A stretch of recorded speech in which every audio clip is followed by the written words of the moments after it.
Welcome to city news. నేను మీ గడ్డమనిల్. ముందుగా headlines. కమిషన్ల కకృతితోనే కేంద్ర ప్రభుత్వ బీజీబీ రామ్జీ బిల్లును వ్యతిరేకిస్తున్న కాంగ్రెస్ ప్రభుత్వం. బీజేపీ రాష్ట్ర ఉపాధ్యక్షులు రఘునాథ్ వెర్రబెల్లి.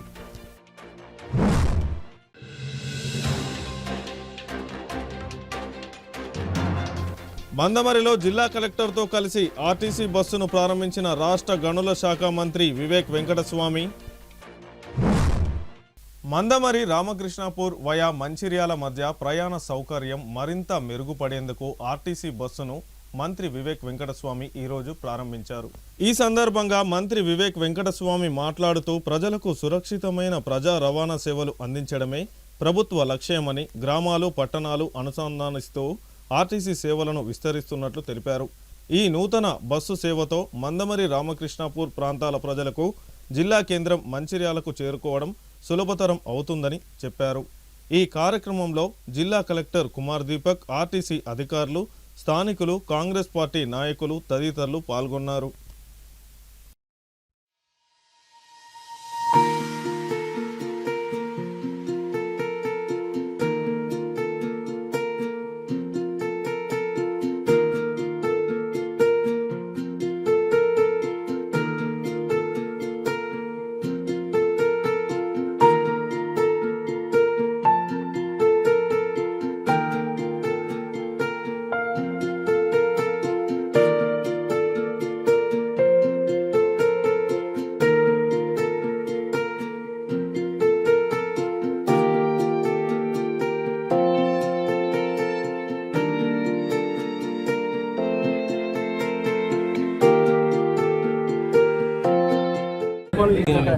ప్రజలందరూ కూడా సార్ మాకు స్కూల్ బస్ పిల్లలకు బస్సు సౌకర్యం అవసరము, వారికి మందమరి సెంట్రల్ నుంచి బస్సు లేదంటే మన మంత్రి పొన్నం ప్రభాకర్ గారితో మాట్లాడడం జరిగింది.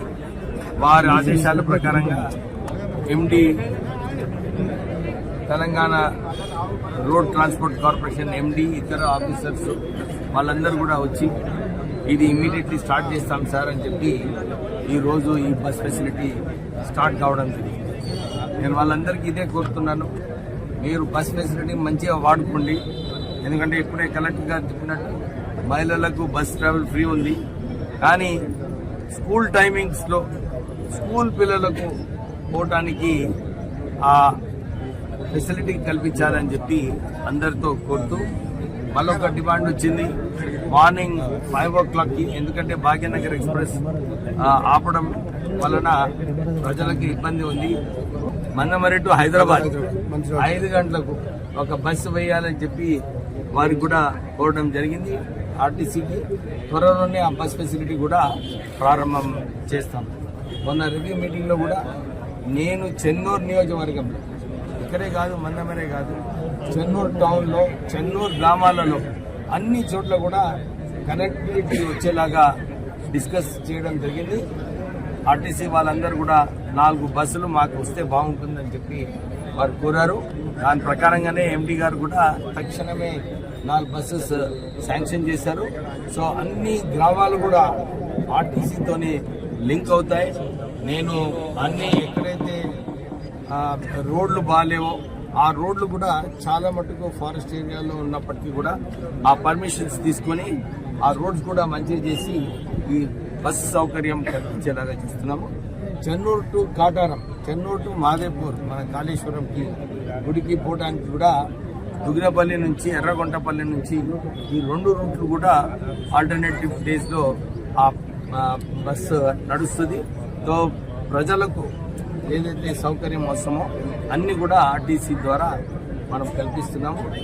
దీంతో పాటు ఇక్కడ మన మందమరిలో సెల్ఫ్ హెల్ప్ గ్రూప్స్కి ఒక పెట్రోల్ బంక్, ఎందుకంటే అది కూడా పెద్ద డిమాండ్లో ఉంది. ఆ పెట్రోల్ బంక్ ద్వారా సెల్ఫ్ హెల్ప్ గ్రూప్స్కి ఉపయోగపడుతుందని చెప్పి ఆ శాంక్షన్ ఇవ్వడము, 2-3 నెలల్లో ఈ పెట్రోల్ బంక్ కూడా ప్రారంభమవుతుంది. మహిళలందరూ కూడా కాంగ్రెస్ ప్రభుత్వం ఏదైతే పనిచేస్తుందో దీన్ని దృష్టిలో పెట్టుకొని, ఎందుకంటే మనకు 10 సంవత్సరాలు డబుల్ బెడ్రూమ్ ఇల్లు రాలేదు, ఇప్పుడు ఇప్పుడు ఇంద్రమ్మ ఇల్లులు వస్తున్నాయి, సన్న బియ్యం ఇస్తున్నారు. ఉపాధి హామీ పనుల్లో కమిషన్లు రావనే ఉద్దేశంతో ప్రధానమంత్రి నరేంద్ర మోడీ ప్రభుత్వం తీసుకువచ్చిన విబీజీ రామ్జీ బిల్లును కాంగ్రెస్ ప్రభుత్వం వ్యతిరేకిస్తుందని బీజేపీ రాష్ట్ర ఉపాధ్యక్షులు రఘునాథ్ వెర్రబెల్లి ఆరోపించారు. మంచిర్యాల జిల్లా బీజేపీ పార్టీ కార్యాలయంలో ఏర్పాటు చేసిన విలేకరుల సమావేశంలో ఆయన మాట్లాడుతూ ఉపాధి హామీ పథకం కింద పేదలకు మరిన్ని పని దినాలు కల్పించి వారికి ఆదాయాన్ని పెంచాలనే ఉద్దేశంతో ప్రధానమంత్రి నరేంద్ర మోడీ నేతృత్వంలో కేంద్ర ప్రభుత్వం ప్రవేశపెట్టిన విబీజీ రామ్జీ బిల్లుపై కాంగ్రెస్ నాయకులు చేస్తున్న తప్పుడు ప్రచారాన్ని బీజేపీ రాష్ట్ర ఉపాధ్యక్షులు రఘునాథ్ వెర్రబెల్లి మరియు బీజేపీ మంచిర్యాల జిల్లా అధ్యక్షులు నగునూరి వెంకటేశ్వర్ గౌడ్ ఖండించారు. రాష్ట్ర మంత్రులు కాంగ్రెస్ నాయకులు బిల్లుపై అవగాహన లేకుండా మాట్లాడుతూ ప్రజల్లో తప్పుడు అపోహలు సృష్టిస్తున్నారని మండిపడ్డారు. ఈ బిల్లుకి పెట్టిన పేరుపై తప్పుడు ఆరోపణలు చేస్తున్న కాంగ్రెస్ పార్టీ నాయకులు గతంలో ఈ బిల్లుకు ఉన్న పేర్లను తెలుసుకోవాలని సూచించారు. గతంలో ఉన్న 100 రోజుల ఉన్న పని దినాలను 125 రోజులు వారికి మరింత ఆర్థిక లబ్ధి చేకూర్చే విధంగా ఈ బిల్లును రూపొందించారని తెలిపారు. కేంద్ర ప్రభుత్వ నరేంద్ర మోడీ ప్రభుత్వం నిరంతరం పేద ప్రజల కోసం కృషి చేస్తూ భారతదేశాన్ని ప్రపంచంలోనే నెంబర్ 1 దేశంగా చేయడానికి పనిచేస్తుందని తెలిపారు. ఈ కార్యక్రమంలో బీజేపీ నాయకులు గోలి రాము, వీరవెల్లి రవీందర్రావు, ముత్య సత్తన్న, జోగుల శ్రీదేవి, కమలాకర్ రావు, బియ్యాల సతీష్ రావు, మూటపలుకుల తిరుపతి, మాధవరపు వెంకట రమణారావు, రాపర్తి వెంకటేశ్వర్లు, అమీర్శెట్టి రాజ్ కుమార్ తదితరులు పాల్గొన్నారు. పార్లమెంట్ శీతాకాల సమావేశాలలో కేంద్ర ప్రభుత్వము నరేంద్ర మోదీ గారి నాయకత్వంలో వికసిత్ భారత్ 2047కి ప్రపంచంలోనే భారతదేశాన్ని ఒక నంబర్ 1 అగ్రగామి దేశంగా తీర్చిదిద్దాలంటే దాంట్లో గ్రామీణ ప్రాంతాలు అంటే రూరల్ ఎకనామీ యొక్క పాత్ర చాలా కీలకమైన పాత్ర ఉంటుంది. గ్రామీణ ప్రాంతాలు ఆర్థికంగా డెవలప్ కాకపోతే దేశం కూడా మనం అనుకున్న లక్ష్యం నెరవేరదనే ఉద్దేశంతో ఒక విప్లవాత్మకమైన కొత్త బిల్లును తీసుకురావడం జరిగింది. ఆ బిల్లు ద్వారా గతంలో ఏదైతే మన్రేగా అని ఉండేనో దాన్ని కొత్త బిల్లు అంటే అనేక సవరణలు చేసి కొత్త బిల్లు విబీజీ రామ్జీ అనే బిల్లుని పార్లమెంట్లో పాస్ చేయడం జరిగింది. అయితే కాంగ్రెస్ పార్టీ ప్రతిపక్ష పార్టీ నాయకులు అందరూ కూడా దీన్ని వ్యతిరేకిస్తున్నారు. దీన్ని ఎందుకు వ్యతిరేకిస్తున్నారు అనేది మనం ఆలోచించాలి. మొట్టమొదట వాళ్ళు అనేది ఏంటంటే దీని పేరు మార్చిండ్రు అని అంటారు. గతంలో ఈ బిల్లు పేరు నెహ్రూ రోజ్గార్ యోజన అని ఉండే ఈ స్కీమ్ పేరు. దాన్ని నెహ్రూ రోజ్గార్ యోజన నుంచి మన్రేగాగా మార్చింది కాంగ్రెస్ పార్టీ. నెహ్రూ రోజ్గార్ యోజన కంటే ముందు ఈ స్కీమ్ పేరు ఫుడ్ బిల్ అని ఉండేది, అంటే పనికి ఆహార పథకం. అంటే మనం చూసుకుంటే స్వాతంత్రం వచ్చినాక ఈ స్కీమ్ యొక్క పేర్లు అనేక సందర్భాలలో మార్చడం జరిగింది. భారతీయ జనతా పార్టీ మార్చింది ఏంటి? ఈ పేరు ఇది Viksit Bharat guarantee for Rozgar and Ajeevika mission. ఇందులో అర్థం కాదు ఏముంది? గ్యారంటీ అంటే పని గ్యారంటీ, రోజ్గార్ అంటే అందరికి అర్థమైంది, ఆజీవిక అంటే ఏంటిది? ఏదైతే దీని మీద పేద ప్రజలు, పనికి ఆహార పథక ప్రజలు ఎవరైతే దీని మీద ఆధారపడ్డారు, ఆజీవిక మిషన్ ఇది దీని పేరు. గ్రామీణ ప్రాంతాలు కనుక చివరికి గ్రామీణ అని పెట్టింది.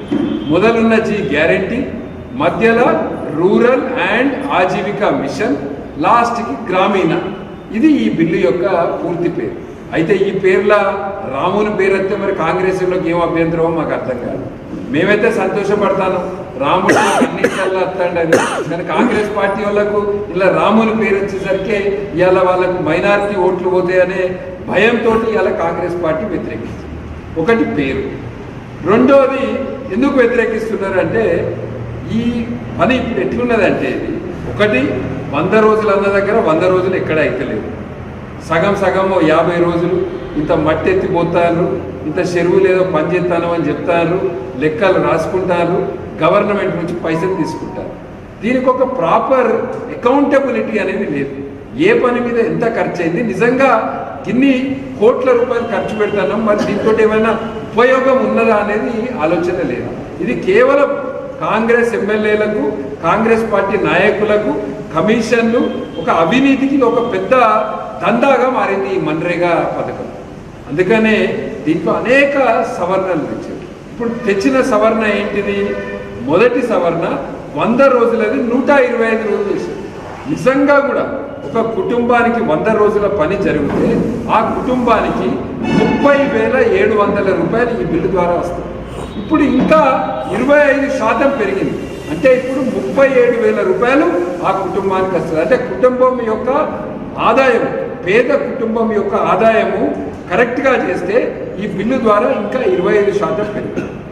రెండోది, ఇంతకుముందు పని ఏ పని చేయాలి, ఎట్లా చేయాలి అనేది ఏదో కలెక్టర్ ఆఫీస్ నుంచి పోతుండే, దానికి ఒక సరి అయిన ప్లానింగ్ లేదు. అందుకని ఇప్పుడు కొత్తగా ఏం చేసారు, దీన్ని మొత్తం ఏ పని చేయాలి, ఎవరు చేయాలి, ఎట్లా చేయాలి, ఎటువంటి పని చేస్తే గ్రామానికి ఉపయోగపడుతుంది, చెరువుల మట్టి తీస్తే ఉపయోగమా, లేదా రోడ్లు వేస్తే ఉపయోగం ఉంటుందా, స్కూల్ కడితే ఉపయోగం ఉంటుందా, ఎటువంటి పని చేస్తే ఉపయోగం ఉంటుంది అనేది దీని పూర్తి స్వేచ్ఛను గ్రామ స్థాయిలో గ్రామ పంచాయతీ, గ్రామ సభలో నిర్ణయం చేసిన దాన్ని బట్టి ఏ పనికి దరఖాస్తు తీసుకోవాలనే దాన్ని బట్టి ఎవరికి జాబ్ కార్డులు ఇవ్వాలి, ఏ కుటుంబానికి ఇవ్వాలనేది కూడా మొత్తం పూర్తి నిర్ణయాలు తీసుకునేది గ్రామ పంచాయతీ, గ్రామ సభ. భారతీయ జనతా పార్టీ అన్ని మున్సిపాలిటీ లోపల పోటీ చేయడానికి రంగం సిద్ధం చేస్తూ ఉన్నది. ఏదైతే ఓటర్ లిస్ట్ ఉన్నదో తప్పుల తడకగా ఇవాళ జిల్లా వ్యాప్తంగా అన్ని మున్సిపాలిటీ లోపల ఏదైతే తొందరగా షెడ్యూల్ ఇవ్వడము, 10 రోజుల లోపలనే ఈ యొక్క ప్రక్రియ పూర్తి చేయాలని నోటిఫికేషన్ జారీ చేయడము, దాని ద్వారా ఏ ఓటర్ ఎక్కడున్నాడో ఎవరికి తెలియదు. ఇంగ్లీష్ లోపల ప్రచురించినటువంటి జాబితా చాలామంది ప్రజలకు చదువుకునేటానికి అందుబాటులో లేదు. మంచిర్యాల మున్సిపల్ కమిషనర్ అయితే మన 4 జోనల్ అధ్యక్షులపై కూర్చుంటే 2 రోజుల పాటు కూడా ఈ యొక్క ఓటర్ లిస్ట్ ఇవ్వకపోవడం శోచనీయం. 2 రోజుల తర్వాత కేవలం సాఫ్ట్ కాపీ ఇచ్చారు. జిల్లా ఎన్నికల అధికారి దృష్టి కూడా మేము తీసుకుపోయినాం. అయినప్పటికీ కూడా దాని లోపల అనేక లోపాలున్నాయి. బౌండరీస్ బేసిక్గా ఎన్నికలకు పోతున్నాము అంటే ఎన్నికలకు కావాల్సింది ఏంటి? ఓటర్ లిస్టు, దాని భౌగోళిక పరిస్థితి, ఏ ప్రాంతానికి ఓటరు ఎన్నిక జరుపుతాం అనేది కూడా క్లారిటీ ఇవ్వాలి. ఎన్నికల అధికారుల దగ్గర లేదు.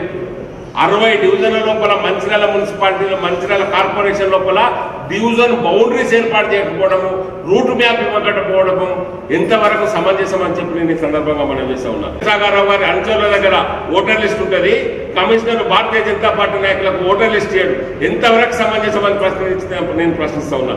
కమిషనర్ గారు ఎలక్షన్ కమిషన్ దగ్గర పనిచేస్తా ఉన్నారా, మరి ప్రేమ్ సాగారావు గారి దగ్గర పనిచేస్తా ఉన్నారా, ప్రేమ్ సాగారావు గారు ఇంట్లో జీతం తీసుకుంటున్నారా అని చెప్పి నేను ఈ సందర్భంగా ప్రశ్నిస్తా ఉన్నా. మంచిర్యాల జిల్లా కేంద్రంలో ప్రభుత్వ ఆసుపత్రిలో lions club of Mancherial lion Shatagopam Krishnaiah కుమారుడు లయన్ డాక్టర్ ఎస్ శ్రీమన్నారాయణ పుట్టినరోజు సందర్భంగా అన్న ప్రసాద వితరణ కార్యక్రమాన్ని నిర్వహించారు. ఈ సందర్భంగా లయన్స్ క్లబ్ ఆఫ్ మంచిర్యాల అధ్యక్షులు కారుకూరి చంద్రమౌళి మాట్లాడుతూ Lions club of Mancherial Sathya Sai Seva Samithi ఆధ్వర్యంలో ఆసుపత్రిలో చికిత్స పొందుతున్న సహాయకులకు ఉచిత భోజన సేవా కార్యక్రమాన్ని నిర్వహించడం గర్వంగా ఉందని అన్నారు. లయన్స్ క్లబ్ సభ్యులందరూ తమ కుటుంబ సభ్యుల్లో జరుపుకుంటున్న వేడుకలు మంచిర్యాల జిల్లా కేంద్ర ఆసుపత్రిలో పేషెంట్లకు సహాయం అందిస్తూ చేసుకుంటే బాగుంటుందని, లయన్స్ క్లబ్ ఆఫ్ మంచిర్యాల వీరందరినీ ప్రోత్సహిస్తుందని తెలిపారు. ఈ కార్యక్రమంలో లయన్స్ క్లబ్ సభ్యులు, సత్యసేవా సమితి సభ్యులు తదితరులు పాల్గొన్నారు.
కలియుగ దైవం శ్రీ సత్యసాయిబాబా నిత్య అన్నదానం ప్రభుత్వ ఆసుపత్రుల్లో నిర్వహించడం జరిగింది. దానికి మా లయన్స్ క్లబ్ సభ్యులు పాల్గొన్నారు. ఇదే విధంగా మా లయన్స్ క్లబ్ సభ్యులు పెళ్లి రోజు కానీ, వారికి బర్త్డేలు కానీ, ఇంకా వారి పిల్లలు బర్త్డే కానీ, మ్యారేజ్ డే కానీ సందర్భంగా ఈరోజు ప్రభుత్వ హాస్పిటల్లో అన్నదానం నిర్వహించడం జరుగుతుంది. ప్రతిసారి మాకు ఆనవాయితీ. ఆ లయన్స్ క్లబ్ సభ్యులు ఉన్న 100 మంది వారు కానీ వాళ్ళ ఫ్యామిలీ కానీ సెలబ్రేషన్ ఇటువంటి కాడ జరుపుకుంటే బాగుంటుంది. ఎందుకంటే ప్రభుత్వ ఆసుపత్రిలో చాలా బీదవాళ్ళు మారుమూల ప్రాంతాల నుంచి, చెన్నూరు కానీ, కోట్పల్లి నుంచి, ఎక్కడెక్కడి నుంచో బెజ్జూరు నుంచి కూడా వస్తారు కాబట్టి పేషెంట్లు, వారికి మధ్యాహ్నం అన్నదానం ఇబ్బంది అవుతుందనే ఉద్దేశంతో ఈ కార్యక్రమాన్ని నిర్వహించడం జరిగింది. భగవాన్ సత్యసాయిబాబా ఆధ్వర్యంలో భక్తులు కూడా ఏర్పాటు చేసి ఆ పేషెంట్లందరికీ అన్నదానం అందే విధంగా బీదవారికి మేము ఏర్పాటు చేస్తున్నాము. ఎవరైనా ఇంకా మన మంచిర్యాల పట్టణ ప్రజలందరూ కూడా ఇటువంటి బర్త్డేలు ఇక్కడ జరుపుకుంటే చాలా అనుకూలంగా ఉంటుంది బీదవారికి అని మా సంస్థ చెప్తుంది. అదేవిధంగా లయన్స్ క్లబ్ ఆఫ్ మంచిర్యాల కూడా చాలా సేవా కార్యక్రమాలు చేస్తున్నాం. కంటి ఉచిత కానీ, పలు స్కూళ్ళల్లో కానీ సేవా కార్యక్రమం ఆర్థిక సామాజిక విధంగా లయన్స్ క్లబ్ ముందు ఉంటుంది. కాబట్టి ఈ కార్యక్రమానికి ఇంకా మేమే కాకుండా మమ్మల్ని చూసి కూడా చాలామంది ఇంకా బీద అందరూ ఇక్కడ అలేసి అయితే ప్రతిరోజు బీద వాళ్లకు అన్నం అందించే విధంగా కార్యక్రమం ఉంటుందని ఈ మంచిర్యాల పట్టణ ప్రజలందరికీ విన్నపం. కార్యక్రమం పాల్గొన్న చెటగోపం కిష్టయ్య గారు, అదేవిధంగా డాక్టర్ విమన్నారాయణ గారి బర్త్డే సందర్భంగా ఈ కార్యక్రమం నిర్వహించడం జరిగింది. వారికి నిండు నూరేళ్ళు ఆ దేవుడు ఆశీస్సులు ఇచ్చి మంచిగా ఉండాలని ఈ లయన్స్ క్లబ్ తరఫున కోరుకుంటున్నాం. ముఖ్యంగా మంచిర్యాల సమితి నిర్వహిస్తున్న ఈ యొక్క నిత్య అన్నదాన పథకము దాదాపు 16/8/2016 ఇది ప్రారంభించడం జరిగింది. కంటిన్యూగా ఈ విధంగా ముఖ్యంగా దాతల కృప వల్ల ఆ భగవంతుని యొక్క అనుగ్రహంతో దాతలు వస్తున్నాం. మేము మాత్రం ముఖ్యంగా ఏంటంటే తెలుసుకోవాల్సింది, మేము ఎవరికి అన్నదానం పెట్టుకొని మేము చెప్పడం లేదు. ఆ భగవంతుకి వల్లనే ఇవన్నీ జరుగుతున్నాయి. దాతలు వస్తున్నారు. ఎన్నో రకాల డబ్బులు ముఖ్యం కాకుండా కొంతమంది బియ్యము, కొంతమంది కూరగాయలు ఈ విధంగా ఇచ్చడం జరుగుతుంది. దాదాపు 10 సంవత్సరాలు అవుతుంది ఈ యొక్క కార్యక్రమం నిర్వహించబడి. అదేవిధంగా ముఖ్యంగా అనేక చోట్ల నుంచి ఈ జిల్లా కాకుండా మహారాష్ట్ర నుంచి వెళ్ళి, మధ్యప్రదేశ్ నుంచి కూడా చాలామంది గవర్నమెంట్ హాస్పిటల్కి వస్తున్నారు. వచ్చిన పేషెంట్ తరఫున అటెండర్స్కు ఒకరికి ఇద్దరికి వాళ్ళ తరఫున పేషెంట్ తరఫున వాళ్ళకు భోజనము నిత్యం పెట్టడం జరుగుతుంది. ముఖ్యంగా ఈ భోజనంలో మేము పుచ్చకరం ఆహారం పెట్టడం జరుగుతుంది. ముఖ్యంగా చాలా శ్రద్ధతోటి భగవంతుడికి కనుక మంచి ఆహారం కూడా పెట్టడం జరుగుతుంది. రైస్ అయిన ఫస్ట్ క్లాస్, కూరగాయలు, పెరుగు, దాదాపు రోజు నిత్యము ఏదో ఒక స్వీట్ కంపల్సరీ ఉంటుంది. దాతల వల్ల ఆ విధంగా లభిస్తున్నది. లయన్స్ క్లబ్బులు వాళ్ళు, తర్వాత మా సత్యసాయి వాళ్ళు అనేక మంది దాతలు వచ్చి నిత్యము అన్నం చేసుకున్న జరుగుతున్నది. ఇది విధంగా కొనసాగుతుంది. ఒక్క పూట భోజనం ఖచ్చితంగా 12 గంటల నుంచి వెళ్ళి 1:30 వరకు ఈ యొక్క కార్యక్రమం ఉంటుంది. ఆ విధంగా మా సేవదాలు వచ్చి చాలామంది వాళ్ళకు సంతృప్తిగా భోజనం పెట్టడం జరుగుతుంది. సాయిరామ్. క్యాతన్పల్లి మున్సిపాలిటీ పరిధిలో టవర్ వాగన్ వెహికల్ ప్రారంభించిన కార్మిక గనుల శాఖ మంత్రి వివేక్ వెంకటస్వామి 40 లక్షల వ్యయంతో క్యాతన్పల్లి మున్సిపాలిటీ స్ట్రీట్ లైట్స్ మరమ్మతుల కోసం టవర్ వ్యాగన్ వెహికల్ను ప్రారంభిస్తున్నామని, దీనివల్ల ఇక నుంచి మున్సిపాలిటీ పరిధిలో లైటింగ్ సమస్య ఉండదని తెలిపారు. అనంతరం హైదరాబాద్ క్రికెట్ అసోసియేషన్ ఆధ్వర్యంలో కాకా వెంకటస్వామి క్రికెట్ టోర్నమెంట్లో భాగంగా క్రికెట్ మ్యాచ్ను ప్రారంభించిన కార్మిక శాఖ మంత్రి వివేక్ వెంకటస్వామి జిల్లా కలెక్టర్ కుమార్ దీపక్ 104 మ్యాచ్లతో రాష్ట్ర వ్యాప్తంగా క్రికెట్ టోర్నమెంట్ నిర్వహించడం జరుగుతుందని, ఇప్పటి వరకు 80 మ్యాచ్లు పూర్తయ్యాయని ఈ సందర్భంగా నిర్వాహకులు తెలిపారు. ఈ కార్యక్రమంలో డీసీసీ అధ్యక్షులు పిన్నింటి రఘునాథ్ రెడ్డి, పట్టణ అధ్యక్షులు పల్లెరాజు, కాంగ్రెస్ నాయకులు వడ్నాల శ్రీనివాస్, గోపతి రాజయ్య, నీలం శ్రీనివాస్ గౌడ్, అబ్దుల్ అజీజ్, గాండ్ల సమ్మయ్య, కాంగ్రెస్ నాయకులు తదితరులు పాల్గొన్నారు.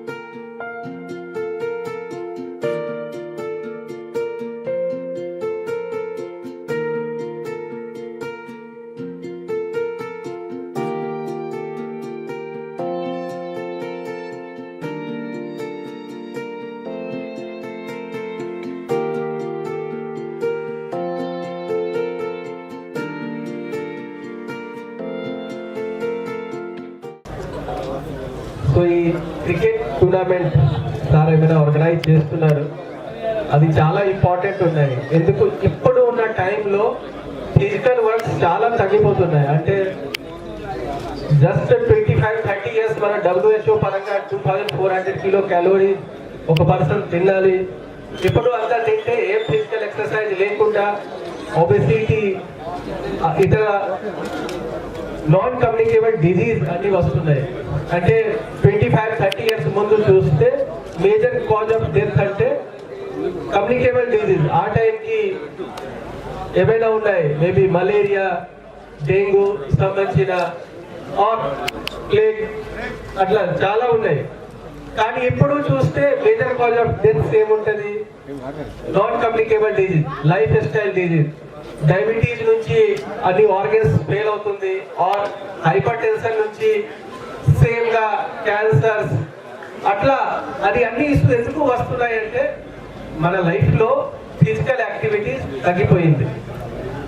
ముందు 1-2 కిలోమీటర్స్ నడిచి వెళ్ళిన వాళ్ళ స్కూల్ ఇప్పుడు జస్ట్ 10-15 స్టెప్స్ కూడా తీసుకోవడానికి ఇబ్బంది పడుతున్నారు.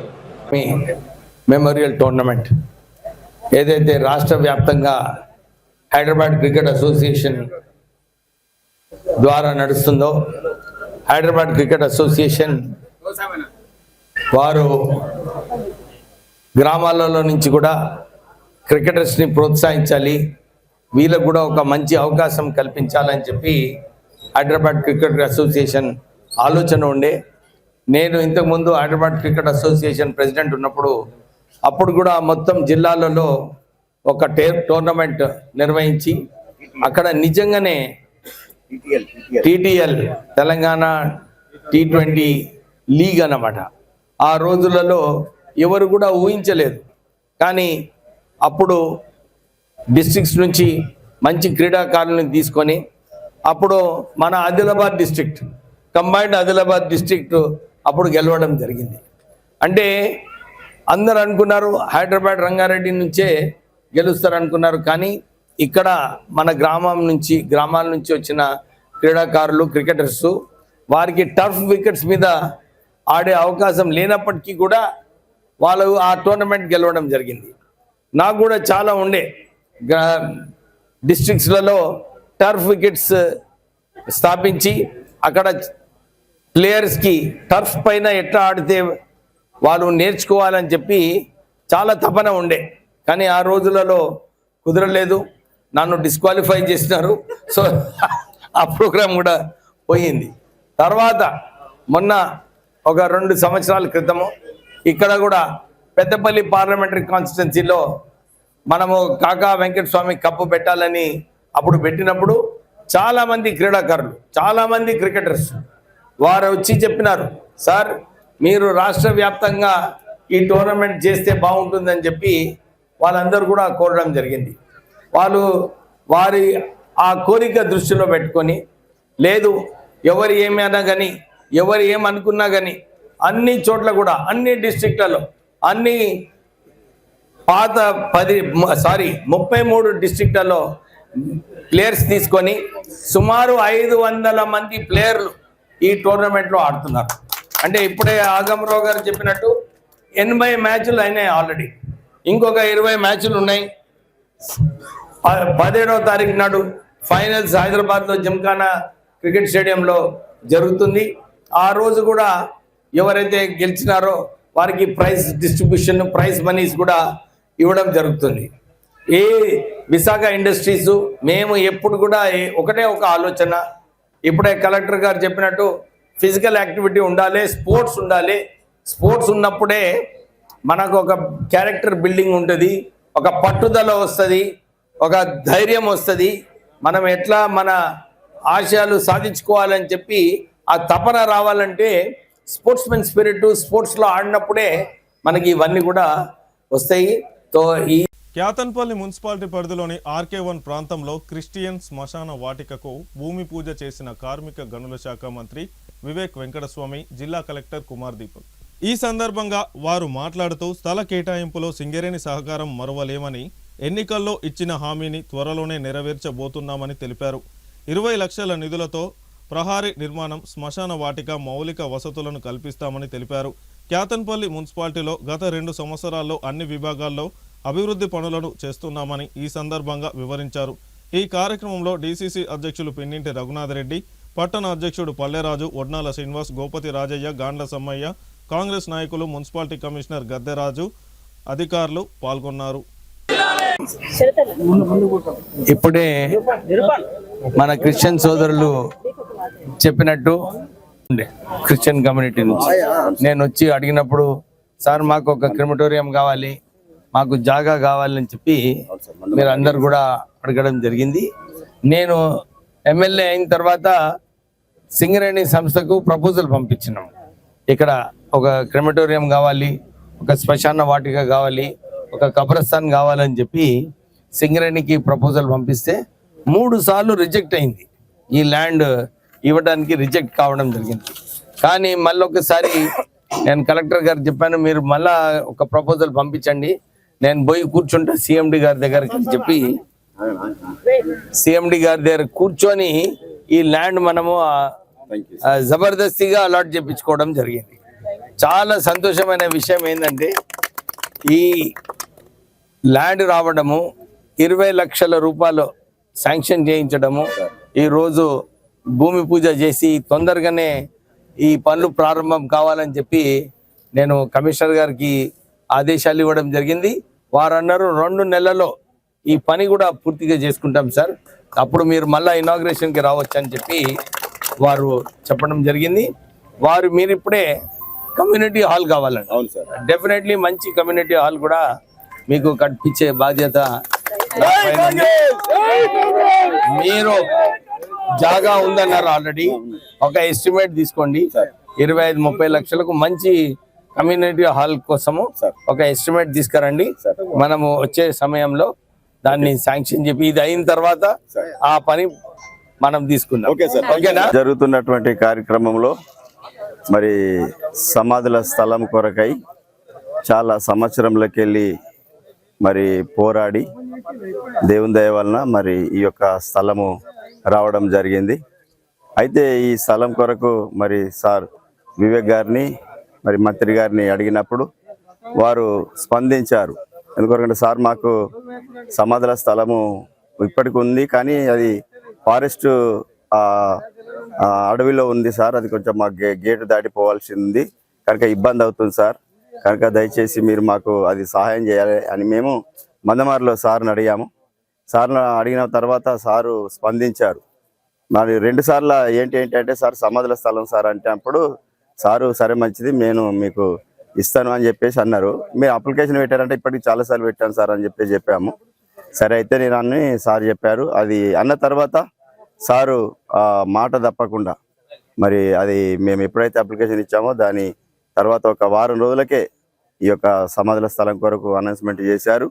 మరి ప్రత్యేకించి మేము ఈ సమాధుల స్థలం కొరకై సార్కు ప్రత్యేకించి వందనాలు తెలియపరుస్తూ ఈరోజు ప్రత్యేకంగా రామకృష్ణాపురం క్రైస్తవ సమాజానికి మరి మన చెన్నూరు ఎమ్మెల్యే మరి కార్మిక శాఖ మంత్రులు జి వెంకటస్వామి గారు వారి ద్వారా మరి స్థలాన్ని శ్మశాన వాటిక కొరకు కేటాయించి భూమి పూజ చేయడానికి కొరకు మమ్మల్ని కూడా క్రైస్తవ సమాజంలో ఉన్న సేవకులను క్రైస్తవ పెద్దలందరినీ కూడా మమ్మల్ని పిలవడం జరిగింది.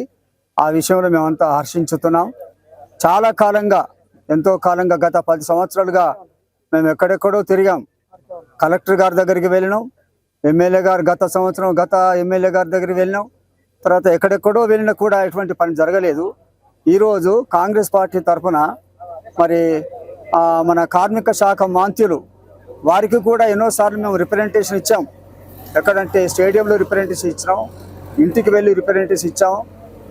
తర్వాత ఎంఆర్ఓ గారికి వారు రాశారు, తర్వాత డైరెక్టర్ గారు కూడా రాశారు. వాళ్ళు దేవుని దేవాలన ఈరోజు వారి ద్వారా రామకృష్ణాపురం క్రైస్తవ సమాజానికి మరి వారి ద్వారా 2 ఎకరాల స్థలం ఇవ్వటం మాకు ఎంతో సంతోషకరం. మనం వారి కొరకు వారి కుటుంబం కొరకు మేము ప్రార్థన చేస్తున్నాం. వారు ఎల్లకాలము కాంగ్రెస్ పార్టీలో వర్ధిల్లుతూ మరి అనేక కార్యక్రమాలు దీంతో పాటుగా ఇంకొక మనవి కూడా మరి మంత్రి గారికి విన్నవించుకుంటున్నాం. ఏంటంటే మాకు కమ్యూనిటీ హాల్ కొరకు కూడా మేము వారిని విజ్ఞప్తి చేస్తున్నాం. వారు మా మనవిని అంగీకరించి క్రైస్తవ సమాజానికి ఒక కమ్యూనిటీ హాల్ కొరకు 10 గుంటల స్థలం సింగరేణి స్థలాన్ని వారు ఆధ్వర్యంలో మరి జరిగినట్లయితే మేము కూడా ఎంతో సంతోషిస్తాం. వారి మంచిర్యాల జిల్లా చెన్నూరు ఎమ్మెల్యే క్యాంపు కార్యాలయంలో భారీగా కాంగ్రెస్ పార్టీలో చేరికలు జరిగాయి. బీజేపీ పార్టీ నుండి మాజీ మార్కెట్ కమిటీ అధ్యక్షులు బత్తుల సమ్మయ్య, మాజీ ఎంపీటీసీ రాజేష్తో కొంతమంది కాంగ్రెస్ పార్టీలో చేరారు. వీరిని కార్మిక మైనింగ్ శాఖ మంత్రి వివేక్ వెంకటస్వామి పార్టీ కండువాలు కప్పి పార్టీలోకి ఆహ్వానించారు. ఈ కార్యక్రమంలో చెన్నూరు ఎమ్మెల్యే రాష్ట్ర మంత్రి మాట్లాడుతూ నియోజకవర్గంలో అన్ని ప్రాంతాల్లో అభివృద్ధి పనులు నిర్వహించి కాంగ్రెస్ పార్టీ ఇచ్చిన హామీలను అమలు చేస్తున్నామని తెలిపారు. 50,000 టీచర్ పోస్టులను భర్తీ చేస్తామని, సింగరేణి పవర్ ప్లాంట్లో నూతనంగా 850 మెగావాట్ల ప్లాంట్ భూమి పూజ చేస్తున్నామని, సింగరేణిలో 80% స్థానికులకే ఉద్యోగాలు వచ్చేలా చూస్తున్నామని, సర్పంచులకు 20 లక్షల రూపాయల నిధులను మంజూరు చేస్తామని, మున్సిపాలిటీ శ్మశాన వాటికలు ఏర్పాటు చేస్తున్నామని, చెన్నూరు పట్టణంలో అభివృద్ధి చేసి ఆదర్శ పట్టణంగా చేస్తున్నామని అన్నారు. సుమారు 40 కోట్ల నిధులతో అభివృద్ధి పనులు చేస్తున్నామని, ప్రతి కార్యకర్త మంచిగా పనిచేసి ఎన్నికల్లో మన పార్టీ నాయకులను గెలిపించుకోవాలని తెలిపారు. ఈ కార్యక్రమంలో కాంగ్రెస్ పార్టీ ప్రజా ప్రతినిధులు, నాయకులు, కార్యకర్తలు తదితరులు పాల్గొన్నారు. వెజిటబుల్ మార్కెట్, ఈ వెజిటబుల్ మార్కెట్ లో ఇంకా కొన్ని పనులు ఉన్నాయి. ఆ పనులు పూర్తయిన తర్వాత అందరూ కూడా వెజిటబుల్ మార్కెట్ కి రావాలి. తర్వాత అక్కడ ఉన్న వాళ్ళు ఎవరైతే మెయిన్ రోడ్ పైన కొన్ని షాప్స్ ఉన్నాయో అవన్నీ కూడా వెజిటబుల్ మార్కెట్ లో షిఫ్ట్ అయ్యి అక్కడ ఒక చక్కటి ఓపెన్ పార్క్, గ్రౌండ్, మార్నింగ్ కూడా అందరికి నడవడానికి ఒక జిమ్, ఇవన్నీ కూడా ఆ ఓపెన్ స్పేస్ లో కట్టడం జరుగుతుంది. చెన్నూరు టౌన్ ఒక మంచి మార్పు తీసుకురావాలి. ఇక్కడ ఏదైతే రోడ్ వైండింగ్ విషయంలో అయినా కానీ ఇక్కడ ఇతర అభివృద్ధి కార్యక్రమాలు, ఎందుకంటే నేను ఇంతకుముందు చాలా వార్డులలో లోపల వెళ్ళినప్పుడు సరిగా రోడ్లు కూడా సరిగా లేకుండే, అన్ని రోడ్లు కూడా అక్కడ కొత్తగా శాంక్షన్ చేపించి సుమారు 40 కోట్లతోని మన చెన్నూరు టౌన్ లో రోడ్లు, నాలీలు కూడా పని పూర్తిగా చేయడం జరిగింది. కానీ సరిపోవు, కానీ ఇంకా కొన్ని నిధులు అవసరము. సో చెన్నూరు టౌన్ లో సుమారు 80 నుంచి 100 కోట్ల వరకు ఇంకా నిధులు ఉన్నాయి. PFIDC నుంచి కూడా మాట్లాడి శాంక్షన్ తీసుకురావడం జరిగింది. తీసుకొచ్చిన తర్వాత ఇంకా పనులు ఏదైతే వేగవంతంగా చెన్నూరు టౌన్ లో కావాలో అవన్నీ కూడా పనులు పూర్తిగా చేస్తామని చెప్పి మీ అందరికీ కూడా భరోసా ఇప్పిస్తూ మనము ఈ చెన్నూరు టౌన్ ని మార్పు తీసుకురావాలి. మంచిగా మనం ఏదైతే అభివృద్ధి అనుకున్నామో ఆ అభివృద్ధి చేయడానికి మీ అందరూ కూడా సహకరించాలని చెప్పి కోరుతూ, మరి కొత్త మన నాయకులు ఎవరైతే మన కాంగ్రెస్ పార్టీలో జాయిన్ అవుతున్నారో వాళ్ళందరినీ కూడా వారికి ఆహ్వానిస్తూ వీరు కూడా కష్టపడి పనిచేసి ఈ వచ్చే ఎలక్షన్ లో, ఎందుకంటే కాంగ్రెస్ ప్రభుత్వం నుండి మన మున్సిపల్ ఎలక్షన్స్ లో గెలిచినప్పుడు మంచి అభివృద్ధి కార్యక్రమాలు చేసుకోవాలనుకుంటే మనం కూడా రాష్ట్ర ప్రభుత్వం దగ్గర పోయి ఎక్కువ నిధులు తీసుకురావడానికి ఒక అవకాశం ఉంటుందని చెప్పి మీ అందరికీ చెప్తూ, మనం అందరం కూడా ఏదైతే మీరు నాకు 2023లో మంచి గట్టి మెజారిటీని ఓటు ఇచ్చినారో, మనం మీరు ఏదైతే ఆశించినారో ఆ అన్ని పనులు కూడా పూర్తిగా చేస్తున్నాము. మనం ముందుకు మళ్ళా అభివృద్ధి బాటలో వెళ్ళాలని చెప్పి మీ అందరితో కోరుతూ ముగిస్తున్నాను. జై కాంగ్రెస్. వార్తలు ముగించే ముందు హెడ్లైన్స్ మరొకసారి. కమిషన్ల కకృతితోనే కేంద్ర ప్రభుత్వ బీజీబీ రామ్జీ బిల్లును వ్యతిరేకిస్తున్న కాంగ్రెస్ ప్రభుత్వం. బీజేపీ రాష్ట్ర ఉపాధ్యక్షులు రఘునాథ్ వెర్రబెల్లి.